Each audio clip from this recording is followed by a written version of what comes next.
So we're here today with our guest, Nicholas Mirzoeff, who's professor of media, culture, and communications at New York University, where he's taught since 2004. Prior to going to work at NYU, he held positions at the State University of New York at Stony Brook, at Wisconsin-Madison, and the University of Texas at Austin. He's the author of books on several subjects, ranging from art and deafness to the war in Iraq and the television series Seinfeld. Probably best known as a leading figure in the field of visual culture, having produced a book, An Introduction to Visual Culture, that's gone into multiple editions, the award-winning book, The Right to Look, subtitled A Counter-History of Visuality, and most recently the book, How to See the World. He's in town as a guest of the BYU Humanities Center, where he's giving the center's annual lecture on its annual theme, which this year is entitled The Work of Art with Work underlined. Professor Mirzoeff, it's great to have you at BYU. I'm very happy to be here. Thank you for having me. Thank you. So you're NYU, but you're not from New York. Can you give us a sense about what your journey is that got you from wherever you're from to New York City?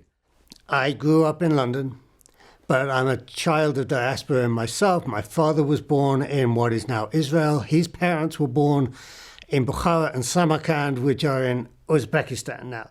Were an independent emirate back then. I came to the US now some 20 years ago for a postdoc for 9 months to go to UCLA. And I never actually took a conscious decision, I think, that I was going to move to the United States. I just did. And I'm now an American citizen. So that's my journey. Okay, that's an interesting journey. So in New York City, you began, another journey you've taken from place to place is a journey from discipline to discipline. Yes. Wasn't your undergraduate degree, now undergrad degree was at Oxford, right? Then PhD at Warwick. And you got degrees in history and art history. And now, you're known as a professor of visual culture and media. How did you get from history and art history to visual culture? The undergraduate degree I did was history, as you rightly point out. One of the reasons for that was that it was actually the only place in Oxford University that you can do the history of art, at least at that time. I believe they've slightly caught up with the 20th century, at least, since then. So that was part of my thinking. And then when I went to Warwick, they were not sure what to do with me because I did both. So they said, in that case, we're going to register you in both disciplines, and I had degree certificates from both programs.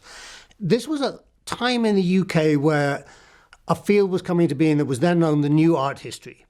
And New Art History was trying to involve popular imagery, photography, prints, newspaper illustrations, all those kinds of things, alongside the canonical art that people knew, and to bring into canonical art history works by art makers of all kinds that hadn't previously been discussed.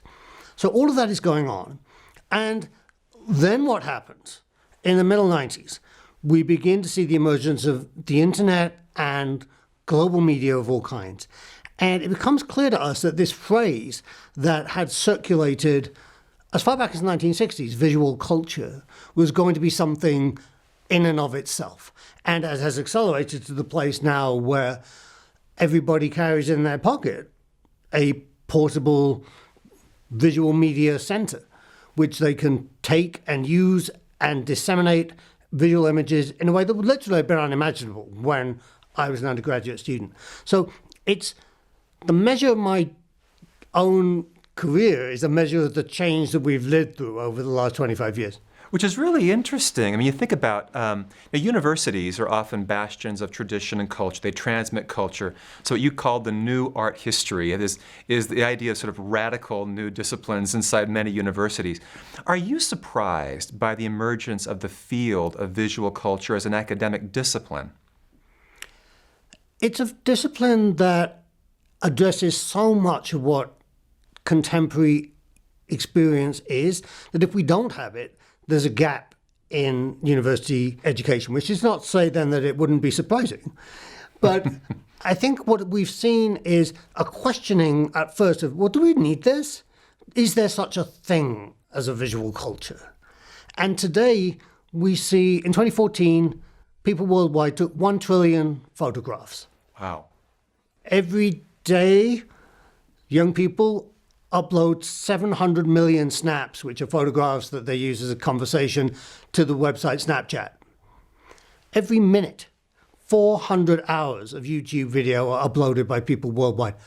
So is there a visual culture? Yes, clearly.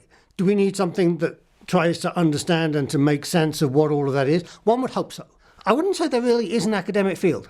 There's a beginning international association of visual culture. There are a few departments. But much more commonly, what you see is people teaching this from a variety of perspectives. So I'm in media now because we don't know what media are in the era of Snapchat, YouTube, and everything else. We're figuring it out as we go. And that, I think, is then what's happening, that convergent forces are producing new areas of interest within universities. Okay. You mentioned 1 trillion photos. I think at least half those were from my daughters, actually. That's an interesting answer, though, about the field. If one looks at your book, An Introduction to Visual Culture, you really see there both your understanding of visual culture and your background as an historian, because it's a book that goes through several historical periods and talks about what visual culture means in different eras.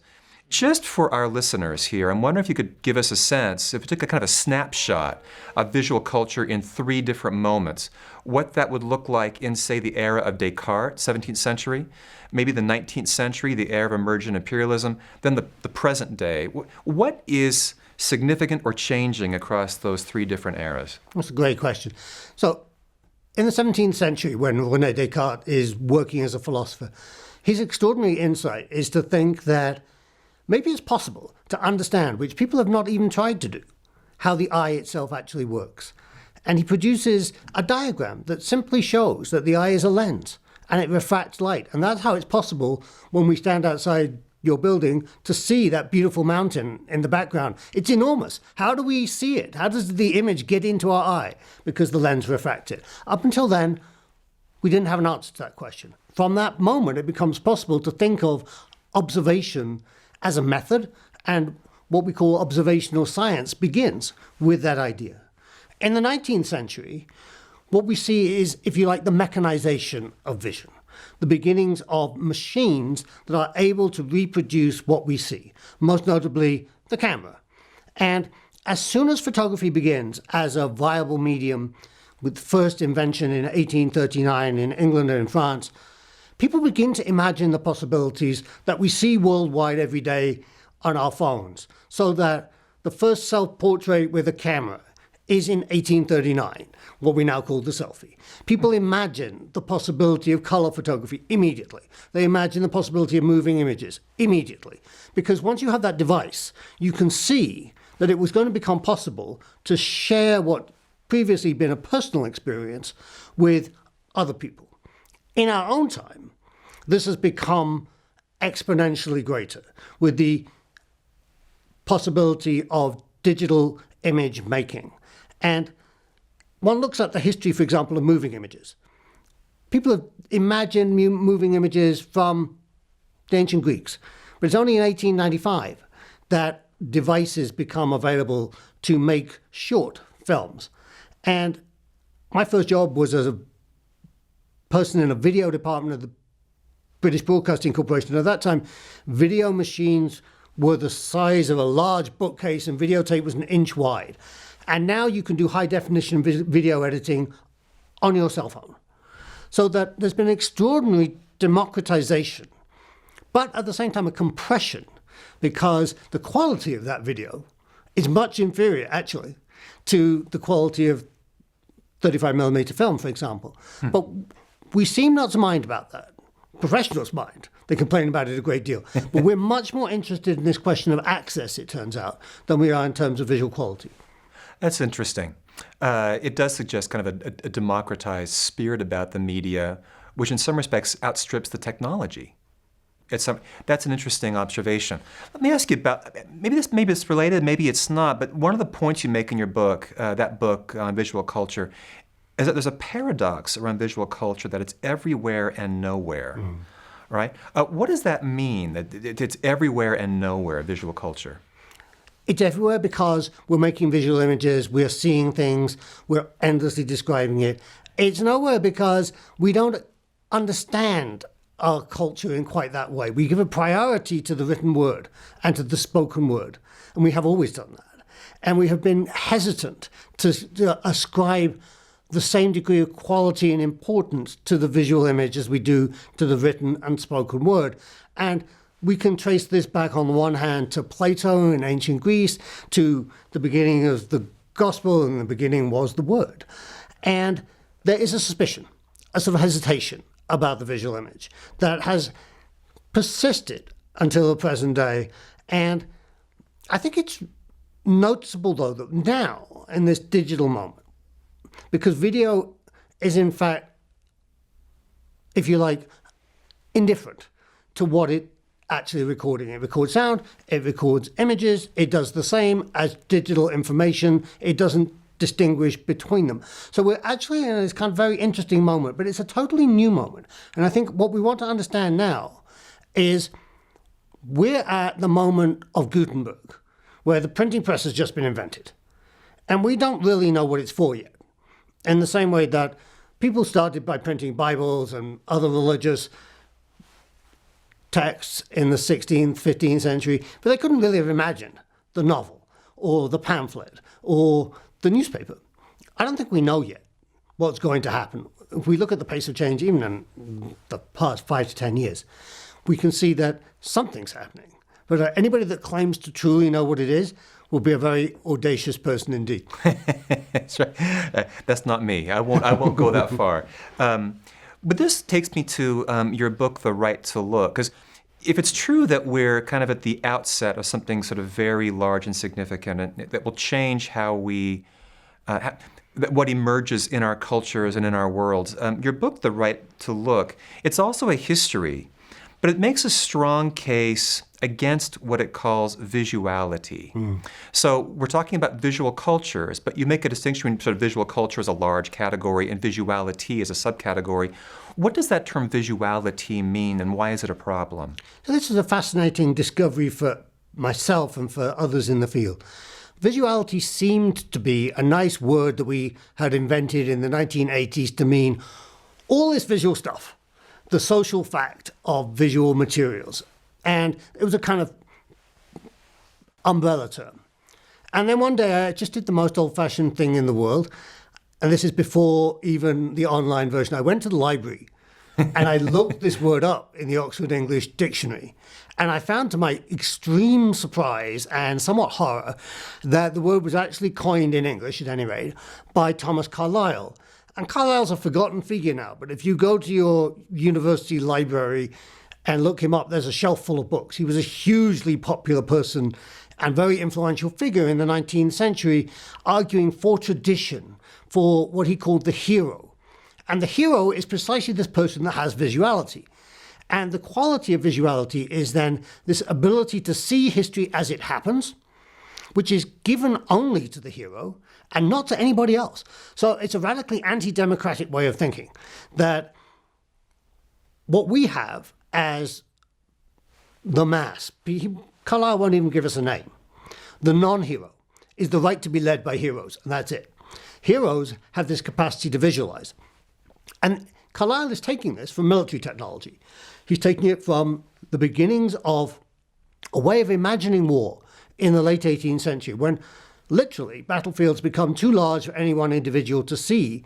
So the skill of a general in that moment is to visualize it, is to imagine where are my troops, but more importantly, where are the enemies? And how am I going to deploy my people in such a way as to win? Napoleon became known as the great visualizer. And so what Carlyle does, if you'll excuse the pun, is generalize. He takes this military thing and says, what if we understood this to be the way that social order would be produced? And we don't know this as something that we derive from Carlyle, but we do still embody it in our culture. We believe, as Carlyle did, that great men make history, as a phrase that he coined.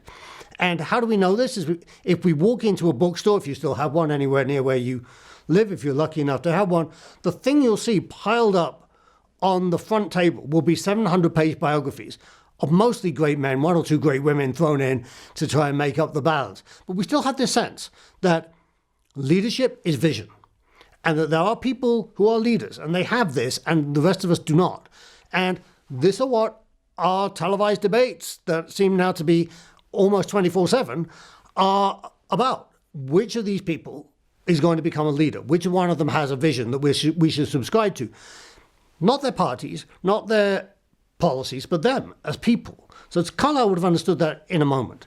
And this then put us in a position of having to explain the history of visualizing, which seems like a very simple thing to do with technologies and to do with the ways of sharing visual media, into a different frame altogether, to do with war, leadership, and political direction. Yeah, okay. There is some real tension there, isn't there, between that idea of visualization and this democratization of the media, right? Evident in all of the ways that we upload, share images, and all the visual culture means, which is an important historical conflict. What then, thinking about that book title, what then is the right to look? What does that mean? The right to look is what we're doing now. It's when I look at you and you look at me, and we look each other in the eye. And we've all had this experience on a daily basis. It's what we do with friends. It's what we do when we trust people. Above all, it's what we do when we're in love. And that moment, as we all know, epitomizes something that can't be said to belong to me personally or to you. It's between the two of us. It's common to both of us. Creates a different space. And in cinema, for example, as we're doing now, the way that we'll attempt to represent this is cutting backwards and forwards, shot, reverse shot, they call it in cinema. But we'll also know that that doesn't really represent it. It doesn't capture it. And this is, if you like, this is what escapes visual technology to a certain extent. Yeah, okay. One cannot represent that. But it's hugely important to us as people. There's very little more important than the people that we love, the people that we're friends with, those we trust, those that we do things in common with, that we will give the right to look to. In other words, that the right to look is not just my ability to see you, it's my consent for you to see me, and to see me as you see fit, and to learn from that how I present myself to you and vice versa. And it goes backwards and forwards. It's always in movement. It's an oscillation, if you like. And it's a moment of enormous importance. When it happens, you know it. And it takes great weight in our lives. Yeah, sure.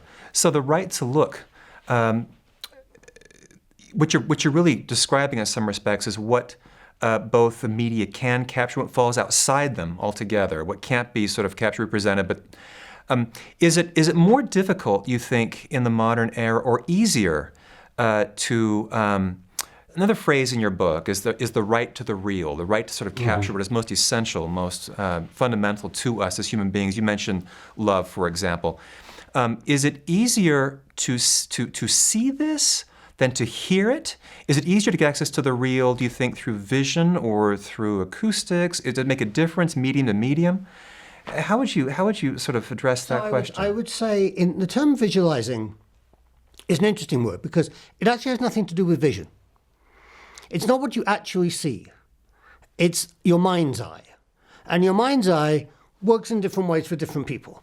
Some people may imagine the social battlefield or the actual battlefield visually. Some may see it through a combination of sound and touch and space. Most of us, I think, bring all of those things to it. I think the emergence of digital technologies, which reduce sensory perception to data, shows us that there is actually no fundamental distinction. So I think our present moment is a very interesting one in this regard. And it's also, we should point out, if we were to have this conversation in the biological sciences building, they'd look at us slightly curiously. Because they would say to us, on the one side, we're fully aware that some 70% of the human brain is devoted to processing what we might call vision. But all of that processing is enormously interfaced and in feedback loops with all the other so-called senses. Not only that, the modern science operation, if you like, will describe some 19 senses that they talk about, as opposed to the classical 5 that the humanities have inherited from Aristotle. So actually sensory perception is this incredibly complicated web of feedback loops and connections that are better understood as a form of circuitry than as a simple choice between the hearing and the visual. Okay, that's really interesting. And I guess that leads me to this question. It's also about your work and what all this means for how you sort of build projects and interests. One thing I really respect about your work is it has a very strong ethical dimension to it.